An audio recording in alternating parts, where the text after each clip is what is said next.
So let's review map design. Map design is a process that has been standardized but is still open to creativity. We will discuss how maps have an intrinsic grammar that must be used effectively. The goal of each map is to communicate a message or story. It's similar to how we take in most information, whether it's a book or advertisement or news article. We want the map reader to understand the message without overwhelming them with unnecessary information.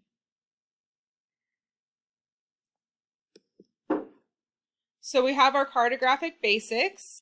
First, we want to establish who our intended audience is, what information needs to be conveyed.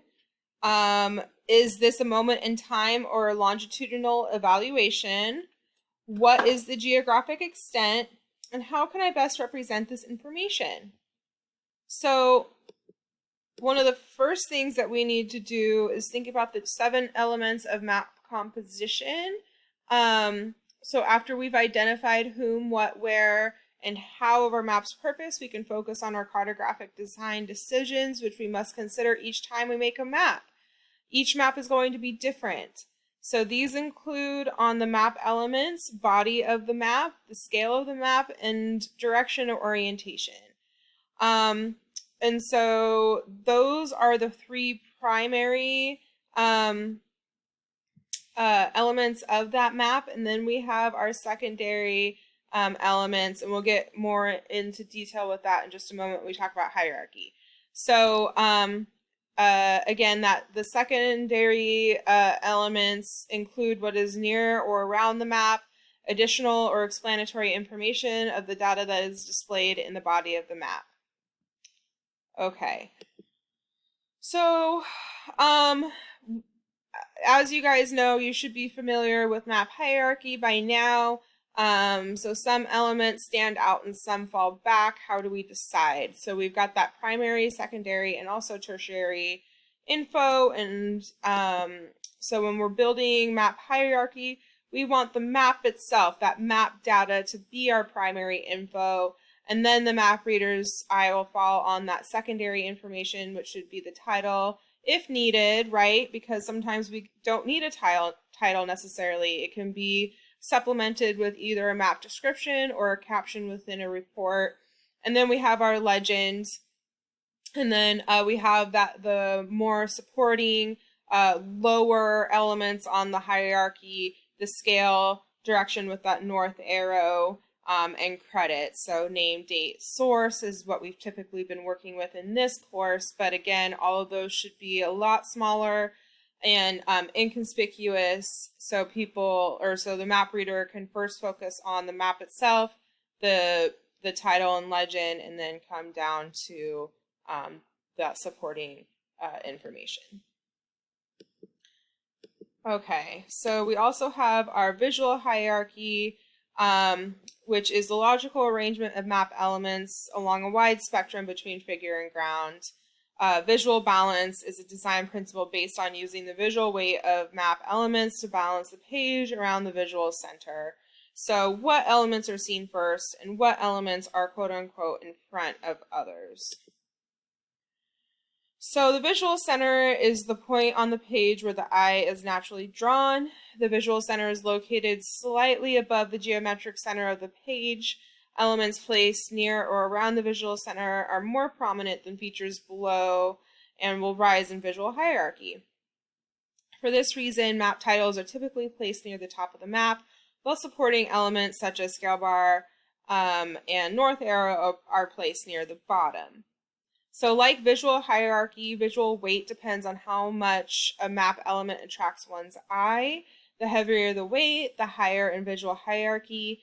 Visual balance attempts to leverage elements with heavier weight against elements with lighter weight, using visual variables in order to produce a balance across the page.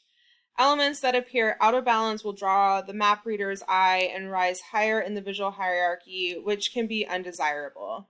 Larger objects have more weight than smaller objects, meaning they draw the eye. As we can see here, the larger circle is more dominant. The reader is left with the impression that the page is about to top to the right. Darker, more saturated colors have more weight than unsaturated light colors, as we can see in this example. Unbalance in size can be countered through the use of color. So even though this circle on the right is lighter in color, the map reader's eye is still drawn to the smaller, darker circle on the left.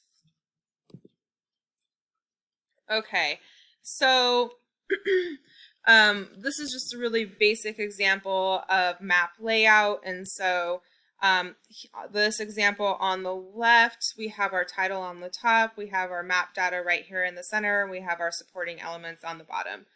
And it fills out the whole page and just kind of makes sense when it comes to displaying our data.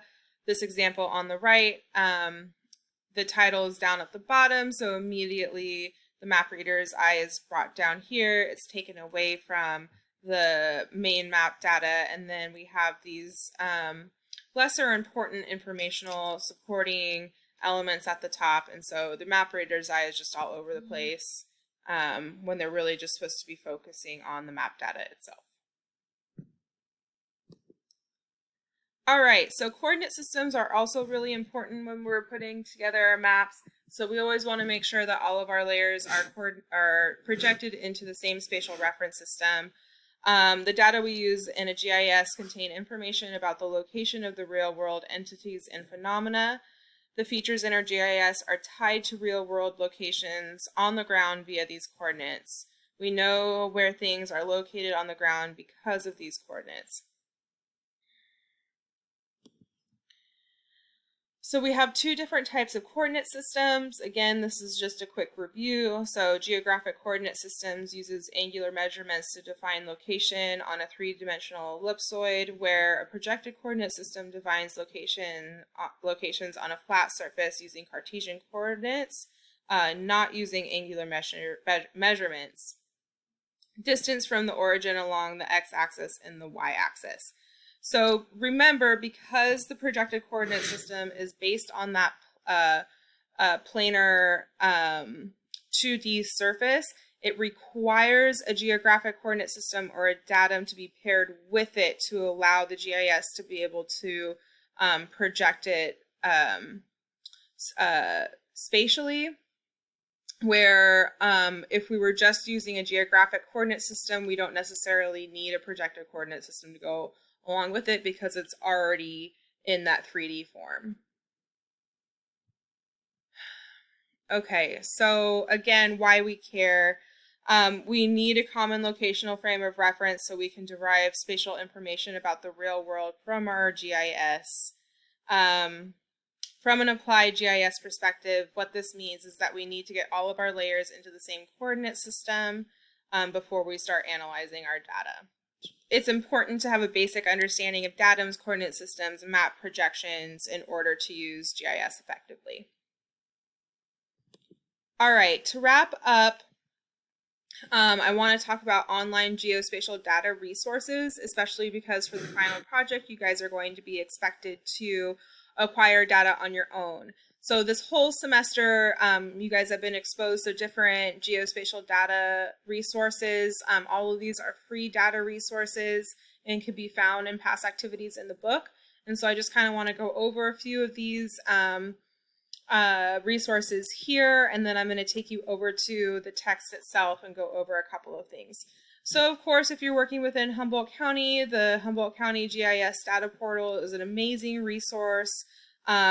I also have included here the Geospatial Institute cartographic reference page, and so it just kind of goes over different organizational practices to be able to figure out where you can find good data for your project. We have the Census Bureau, where you're going to get all of that tabular data, where you can then pair it with your geospatial data to come up with different statistical analysis for your project idea. We have Natural Earth, which is going to give you large scale and small scale data, and there's different types of cultural and physical boundaries. We have NHGIS, and that has a pretty wide range of shapefiles as well. And of course, USGS Earth Explorer, which is going to give you all of your satellite imagery. if you choose to use a RASTA dataset as your base layer. Okay, so I'm going to go ahead and take you over to the book really quickly. Okay, so here I am in the course text. And so we are on page 69. I know you guys can't see that here, but it is in the first chapter. And I am at the Common Geospatial Data Sources section. And so it's going to go over just a few basic things. You guys should go ahead and watch this video, which will be a really good review.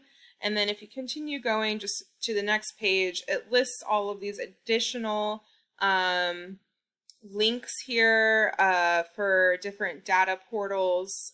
We've got NOAA, we've got the USDA Forest Service, the USDA National Park Service, USGS, Caltrans, Los Angeles County, Humboldt County. This is also some really great advice. If one is not sure who the experts are or what entity house data for that area, try searching terms like thing I want, shapefile, or county name GIS. And so I just want to give you guys a quick example. I had a student who was trying to look for the boundaries for Mount Rainier National Park. So I typed Mount Rainier Park boundary shapefile into Google, and right away it came up with this resource here. So catalog.data.gov, Mount Rainier National Park tract and boundary data. So I went ahead and checked that out.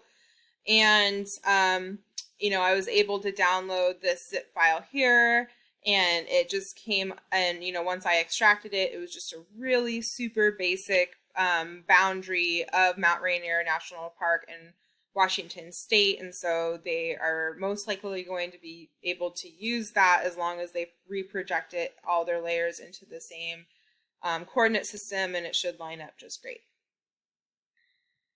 Alright, so I hope that this review was helpful. Please watch the ethics video by Professor Amy Rock, which is the next video on this lecture page. And again, if you guys have any questions or need any help, please feel free to post to the Q&A forum or send me an email to my CR email.